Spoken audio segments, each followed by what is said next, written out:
السلام علیکم میرے باشر دوستو، آج کی ہم ویڈیو میں یہ بات کریں گے کہ کل کے دن میں عمران خان صاحب نے فیصل آباد دھوبی گھاٹ میں جلسہ کیا، جبکہ پاکستان مسلم لیگ نون نے گجرات کے قصبے کوٹلہ میں جلسہ کیا۔ کوٹلہ میں مجھے خود جانے کا موقع ملا، وہاں کا آنکھوں دیکھا حال کیا تھا، کیا یہ جلسہ فیصل آباد کے جلسے سے بڑا تھا، کتنا کامیاب تھا، کتنا ناکام تھا۔ اور اس کے علاوہ ایک سب سے بڑی بات اب عمران خان صاحب کے حوالے سے کہی جا رہی ہے کہ ان کو کیسے قابو میں لایا جائے۔ جلسے بڑے دھواں دار کر رہے ہیں، بیانات بڑے دے رہے ہیں، جوڈیشل کمیشن کا مطالبہ کر دیتے ہیں، بہت سی مختلف باتیں کر رہے ہیں۔ تو کیا حکمت عملی بنائی گئی ہے اور پاکستان مسلم لیگ نون نے کون سی اپنی غلطیاں سدھارنے کا سوچ لیا ہے؟ اس ویڈیو میں آپ کو بتاتا ہوں کہ میں کل کوٹلہ جلسے میں گیا تھا۔ کوٹلہ ایک گجرات سے تقریباً 45 منٹ کی مسافت پہ ایک قصبہ ہے، اور یوں کہ کوٹلہ ایک یونین کونسل ہے، اور میں وہاں پر جا کے حیران ہوا کہ اتنی دور جا کے کون جلسہ کرتا ہے اور اتنی دور کیسے لوگ آئیں گے۔ اور وہاں پہ جب ہم گئے ہیں تو مقامی جو صحافی ان کا کہنا تھا کہ 12 سے 15 ہزار کے درمیان کرسیاں لگائی گئی ہیں، جبکہ جو انتظامیہ انہوں نے کہا تھا 25 سے 30 ہزار کے درمیان کرسیاں لگائی گئی ہیں۔ تو وہاں پر بہت سخت گرمی تھی، یعنی کہ آپ 6 بجے تک بھی وہاں پر باہر نکلنا محال تھا، لیکن یہ سارے انتظامات اس طرح سے کیے گئے تھے جیسے انہیں یقین تھا کتنے لوگ آئیں گے۔ میں حیران رہ گیا کہ جب میاں نواز شریف صاحب کو وزارت عظمیٰ وہاں سے نکالا گیا، اس وقت بھی ایک صورتحال بڑی عجیب تھی کہ اس وقت بھی انہوں نے اپنا پہلا جلسہ گجرات کے اس قصبے کوٹلہ میں کیا تھا۔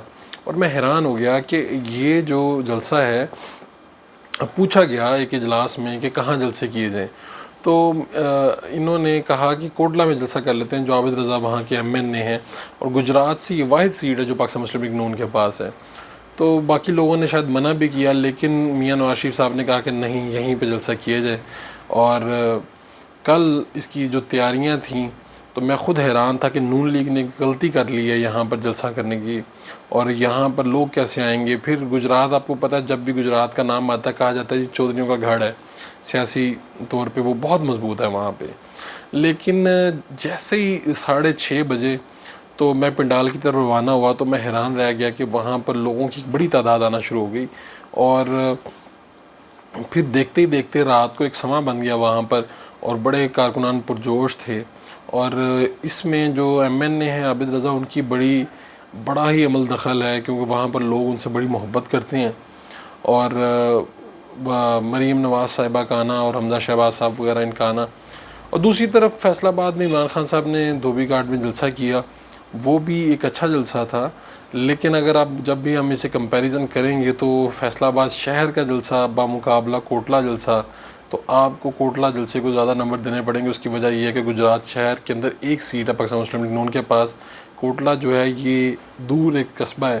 اس سب کے باوجود یہاں پر جو عوام کی تعداد ہے وہ بڑی تھی۔ میں حیران اور تجسس میں تھا کہ پاکستان مسلم لیگ نون کیا اپنی مقبولیت کھو بیٹھی ہے، کیا ابھی ان کی کوئی مقبولیت باقی ہے؟ کیونکہ جب سے یہ گورنمنٹ میں آئے 1 مہینہ ہوا ہے، کرائسس جو ہے ڈالر ابھی تک اوپر جا رہا ہے، کوئی فی الحال کوئی بہت بڑا ریلیف دینے میں کامیاب نہیں ہوئے۔ تو مجھے لگا کہ شاید پاکستان مسلم لیگ نون کا بیانیہ کہیں دفن ہو گیا۔ میں لوگوں سے پوچھنے کی کوشش کی جو جلسے میں آئے تھے، تو ایسا لگتا ہے کہ ہم شاید سوشل میڈیا کے انفلوئنس میں زیادہ ہیں۔ ابھی بھی نون لیگ کا جو ووٹر ہے، سپورٹر ہے، وہ ان کے ساتھ کھڑا ہوا ہے، اور پاکستان تحریک انصاف بہت زیادہ ایکٹیو ہے اپنے سوشل میڈیا پلیٹ فارمز پہ، جس کی وجہ سے آپ کو یہ لگتا ہے کہ پورے ملک میں ایک فضا بن گئی ہے، ہر طرف اب پاکستان تحریک انصاف ہی ہے۔ لیکن ایسے میں ہم بھول جاتے ہیں کہ باقی جو پارٹیز ہیں انہوں نے بھی تو ووٹ لیے ہیں۔ تو یہی جلسے میں جب میں پوچھتا گیا لوگوں سے، میں نے پوچھا کہ شہباز شریف تو کچھ نہیں کر پا رہے، تو انہوں نے کہا شہباز شریف کریں گے، ابھی تو ٹائم ہی نہیں ملا ان کو۔ اور دوسری طرف جو ایک لندن پلان بنا تھا، لندن کے اندر جو میٹنگز ہوئی تھیں شہباز شریف صاحب کی، نواز شریف صاحب کی اور باقی لوگوں کی، اس میں ایک تجویز آئی تھی کہ جلدی الیکشن کروا دیے جائیں، یہ جو برڈن عام سے نہ اٹھائیں۔ مریم نواز صاحبہ بھی اس کی حامی ہیں، وہ چاہتی ہیں کہ یہ الیکشن جلدی کروائیں، دودھ کا دودھ اور پانی کا پانی ہو جائے۔ اور میری اطلاعات کے مطابق تو یہی تھا پلان، تو یہی تھا کہ کے کچھ دنوں میں، کچھ مہینوں میں اناؤنسمنٹ کر دی جائے، لیکن یہ پھر پلان بعد ازاں چینج ہوا ہے۔ اب نون لیگ یہ سمجھتی ہے کہ ہمیں الیکشن نہیں کروانے چاہیے اتنے زیادہ جلدی میں، ہمیں کچھ کرنا چاہیے، اور کچھ کر کے پھر ہمیں الیکشن کی اناؤنسمنٹ کرنی چاہیے. اور اس میں اتحادی بھی ایک رکاوٹ ہے اور خود نون لیگ بھی یہ سمجھتی ہے کہ جب ہم نے حکومت کا ایک وزن اپنے کندھوں پہ لے لیا تو اب ہمیں کچھ نہ کچھ کرنا چاہیے.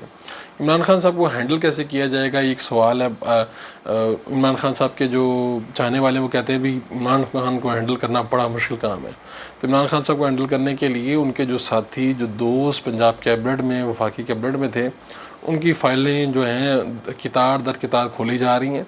آج ہی عثمان بزدار جو جن کو وسیم اکرم پلس کہتے تھے ان کی 30 کروڑ سے زائد کی کرپشن کی جو فائل ہے وہ کھلی ہے اور اس میں بہت سی چیزیں آئیں گے, بہت سے راز کھلیں گے.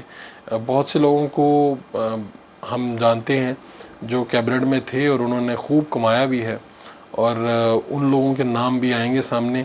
ہینڈل کرنے کی پالیسی یہ بنی ہے کہ ایک طرف دھواں دار جلسے ہوں گے, گیدرنگز ہوں گی اور ان بیانات میں بھی شدت آئے گی جو نون لیگ اور اپوزیشن کی طرف سے کیے جائیں گے, جبکہ دوسری طرف یہ فائلیں کھلتی جائیں گی, کیسز بنیں گے اور وہ سارے کام جو قانون کے مطابق نہیں ہوئے ان سب میں ہو سکتا ہے کئی لوگوں کو گرفتار بھی ہونا پڑے اور ہو سکتا ہے کہ کئی لوگوں کو نیب کی جو پیشیاں ہیں وہ بھی بھگتنے پڑیں.